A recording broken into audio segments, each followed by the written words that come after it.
There's been a lot of information in the news lately about mortgage forbearances and how they may be able to help you.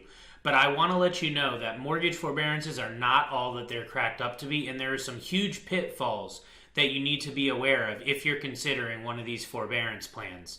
In today's lesson, I'm going to break it all down for you. Hi, it's Robert Weinberg, and on this channel we empower people to take control of their future through expert mortgage and financial strategies. In this lesson, I want to talk about the hidden pitfalls of mortgage forbearance, how a mortgage forbearance works, and the questions that you should be asking if you're considering a forbearance in your particular circumstance. Right up front, I want to dispel the myth. A mortgage forbearance is not a get out of your mortgage payment coupon. It's not a don't make your payment and never have any repercussion type of program either. You need to realize up front that missed payments on a mortgage forbearance, by definition, will be due in full at the end of the forbearance period. So I'll show you an example in a minute, but the gist of it is if you have a 3-month forbearance, in month 4, you're going to owe all 3 of those months' mortgage payments plus the 4th month that you're getting back into it on. So for most people, they don't realize that, and it can create some major difficulties and issues with credit, as we'll talk about. So where do you go to get the details? You're going to want to speak with your mortgage servicer. Now, this may not be the same company that you originally did your mortgage with, but it's going to be the company that you deal with on a monthly basis to service your loan, to take your mortgage payments. You may have a website that you go to make your payments, or a customer service phone number. That's the place that you want to get in touch with to get their information on the forbearance program, because every single servicer has different terms and different ways that they're going to handle this forbearance. Not all of them will be the same. Make sure you get the terms in writing, not just a phone call, but actually get the terms of the forbearance in writing, because people can tell you whatever they want over the phone. But all of these forbearance programs are legal agreements, so you need to make sure you read the fine print and know exactly what you're getting into. Do not listen to the media and politicians. I'm seeing in the news and all over the internet, there's a lot of generic information being given about forbearance programs. These are not generic programs. These are very specific to each individual circumstance and very specific to each individual mortgage servicer. So if you get general information, it may not apply to you, and you may end up getting into a program that you don't really understand. As I said earlier, make sure you get the information directly from your mortgage servicing company. Know the risks up front. Forbearance is known in the industry as being a default.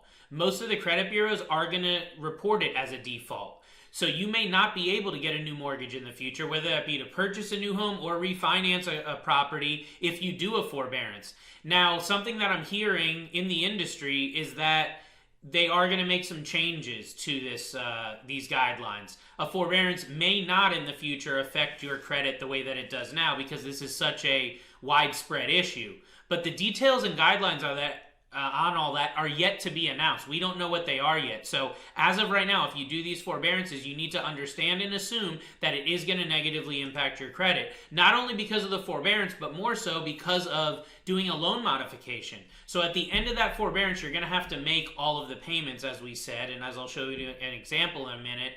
But most people are not able to do that, especially if you have a reduction in income or a job loss. So you're going to be forced into getting a loan modification, and a loan modification is going to have a huge negative impact on your credit, and it's really looked at negatively by mortgage underwriters. If they see on there that you had a loan modification for whatever reason, it will be a derogatory, it will be a red flag against you, and it may really affect your credit rating and, as we said, your ability to get a future mortgage. So let me show you an example of this. This came out by AIM, which is the Association of Independent Mortgage Experts, just the other day, and it shows you the life cycle of the way a forbearance works. So Susie, homeowner, has a mortgage payment due April 1st. She can't make that payment, so she applies for a forbearance through her loan servicer.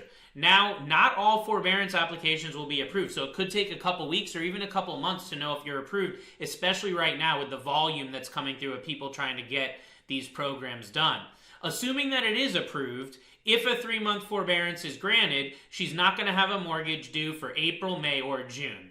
And the next mortgage payment that's due will be July 1st. But here's the part most people don't understand, is that when July 1st comes around, we're using an example of $1,000 a month mortgage payment. Susie's going to owe April, she's going to owe May, she's going to owe June, and she's going to owe July. So 4 months worth of mortgage payments all are going to be due on July 1st. And if she doesn't have that $4,000, like most people won't, they're going to be forced into doing a loan modification. And that's where this gets really sticky, really difficult. And this is the part that most people don't realize when they get into these loan modification, these forbearance agreements up front, is that there will ultimately need to be a loan modification, because otherwise you will have a foreclosure. They'll end up foreclosing on your home if you don't do a loan modification, because at that point you're several months behind on your mortgage payment. So really look at this closely and make sure it's something that you're comfortable with, and make sure that the repercussions are something that you understand as well. So what if this is something that you want to do? Well, there's some specific questions that you're going to want to ask your mortgage servicer about the forbearance to make sure that this is going to work for you and make sure you know all the details. The first thing is, when are all the missed payments going to become due? You need to know that up front.